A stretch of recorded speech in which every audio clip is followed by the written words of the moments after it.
எல்லார் வீட்லேயும் கட்டாயம் ஒரு கரண்டி தோசை மாவாவது மிச்சம் இருக்கும். அந்த புளிச்ச மாவில் ஒரு சூப்பராக டிஷ் பண்ணலாம். ஒரு சின்ன கிண்ண அளவுக்கு கோதுமை மாவு எடுத்துக்கோங்க. அப்புறம் மிச்சம் மீதி உள்ள அந்த தோசை மாவு, அது கூட தேவையான உப்பு ஒரு ஸ்பூன் நான் சேர்த்துருக்கேன். ஒரு ஸ்பூன் தயிர், ஒரு கையளவு வெங்காயம், ஒரு பச்சை மிளகாய், கொஞ்சம் கருவேப்பிலை, கொஞ்சம் மல்லி இலைகள் எல்லாத்தையும் கட் பண்ணி சின்ன சின்னதாக சேர்த்துக்கோங்க.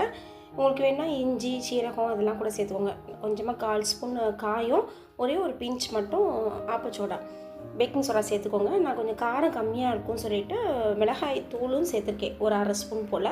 ஃபஸ்ட்டு ரஃபாக எல்லா பக்கம் பரவுற மாதிரி கலந்து விட்டுட்டு கொஞ்சமாக தண்ணி விட்டு பிசைஞ்சு விடுங்க. ரொம்ப தண்ணி ஆயிடுச்சுன்னா எண்ணெய் குடிக்க ஆரம்பிச்சிடும். ஒரு 1/4 டம்ளருக்கும் கம்மியாக தான் எனக்கு தண்ணி தேவைப்பட்டுச்சு. நல்லா அடித்து பிசைஞ்சுக்கோங்க. அப்போ தான் போண்டா வந்து ரொம்ப முறுமுறுன்னு வரும். ஒரு 10 நிமிஷம் அப்படியே ஊற விட்டுருங்க. கொஞ்சம் எண்ணெய் விட்டால் போதும். கொஞ்சம் கொஞ்சமாக எடுத்து 10 நிமிஷம் கழித்து நீங்கள் கிள்ளி போட்டிங்கன்னா அதுவே பந்து உருண்டை மாதிரி மேலே எலும்பி வந்துடும். 2 பக்கமும் செவக்க எடுத்துட்டிங்கன்னா வெளியே அவ்வளோ கிறிஸ்பியாக இருக்கும், உள்ளே சாஃப்டாக இருக்கும். கோதுமையில் செஞ்ச போண்டான்னு இது யாருமே நம்ப மாட்டாங்க. ட்ரை பண்ணி பாருங்கள்.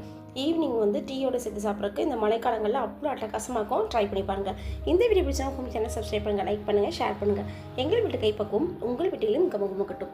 வாழ்க வளமுடன்.